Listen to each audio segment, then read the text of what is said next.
There were two decisive games in the Norway Chess Tournament 2015 round 6.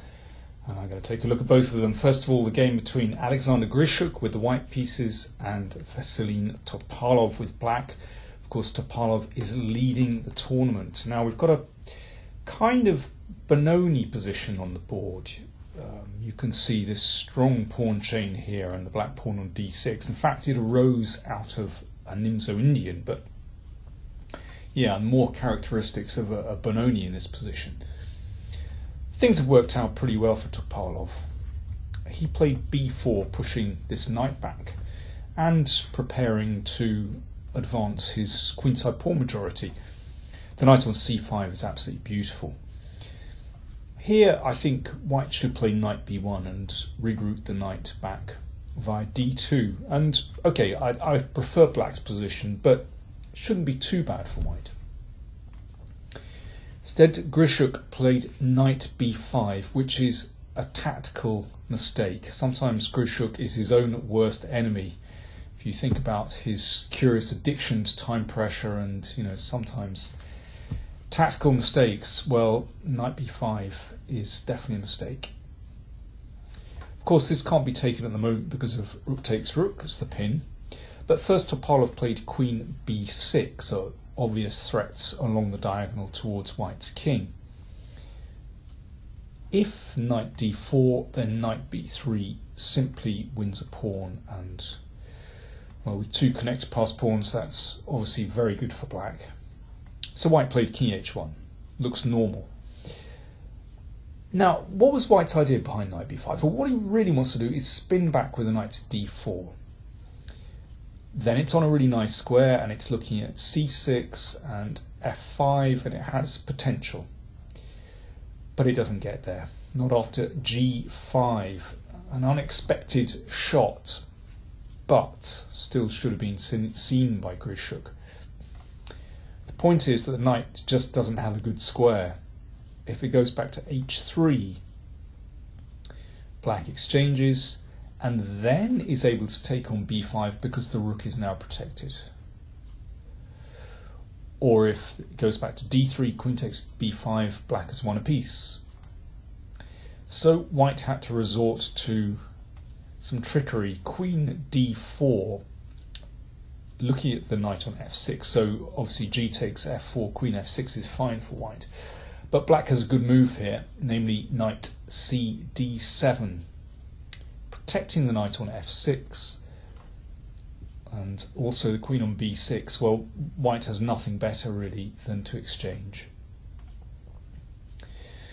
And now there are two pieces on. When the knight recapture the queen, of course it protects the rook, so now there really is a threat to play pawn takes knight. So two knights on prise, and white can really only thrash around here hoping for the best. Well, in fact it's not that clear. It's not completely clear that this is a winning advantage, but, well, it's an extra piece now. White picks up a couple of pawns, and if white defends well here, then he might have a chance. But Grishuk was already short of time, and, well, he collapsed very quickly in this game. It was a gift for Topalov. I mean, Topalov said after the game, sometimes it happens that you're getting all the luck in one tournament. I think that's happening now. And there you go. Topalov, after 6 rounds, leads on his own with 5.5. He has been the beneficiary of some luck in this tournament. But, well, you can't blame him for taking his chances. So he's doing very well indeed. And it's interesting, Topalov, now 40 years old, he looks very relaxed in this tournament. He's playing with a kind of freedom and that I think wasn't there earlier in his career when he was really, really ambitious. Let's look at another 40-year-old in this tournament. Vishwanathan Anand against Maxime Vachier-Lagrave. Now, Anand with white. Vachier-Lagrave played his favourite Najdorf variation, always good to see, and Vichy played h3, which he's favoured over the last few years. and has turned this into, well, quite a serious weapon actually. The move that I like here is e5, and it's a popular move, the classic Najdorf move. Instead, Maxime played e6, so now the position has more the nature of a Scheveningen with these pawns here on f7, e6 and d6. Vichy advances. And now h6. Okay, this is just one way of playing the position. You don't have to play there. You can also bring the knight back straight away and play bishop e7. But h6. Bishop g2. Well, this has been seen quite a few times before. Okay, we have very standard development here. But notably, Vichy played this against Mamedyarov in the Candidates Tournament 2014. And there Vichy played queen d2. And after this exchange and e5, well, let's just play a few more moves. You might recall this. Vichy castled queenside. And, well, I think the position was about equal. I quite like White's space advantage here, but that knight is very well placed on e5. And the game was drawn after 30 moves. Today Vichy played castles kingside. Well, this is hardly a revolutionary novelty. In fact, it's been played quite a few times before. But interesting to see that, Vichy is ambitious.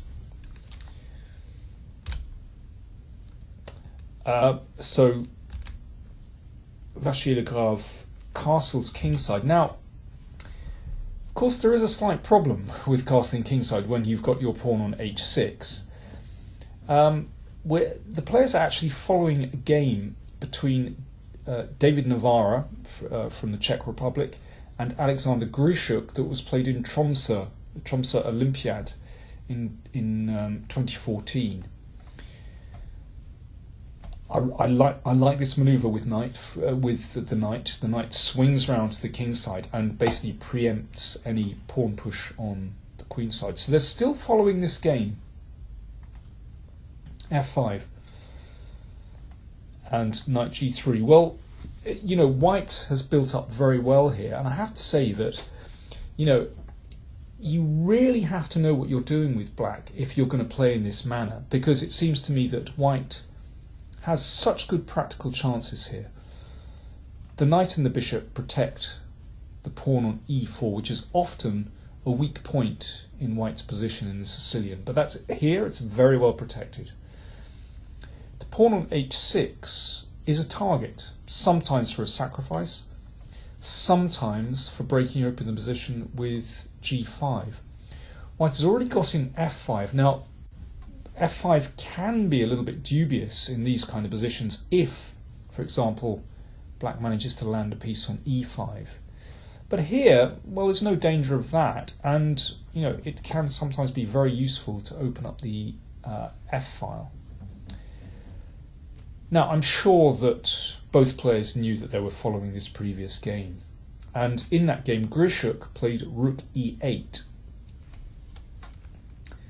Then bishop d4,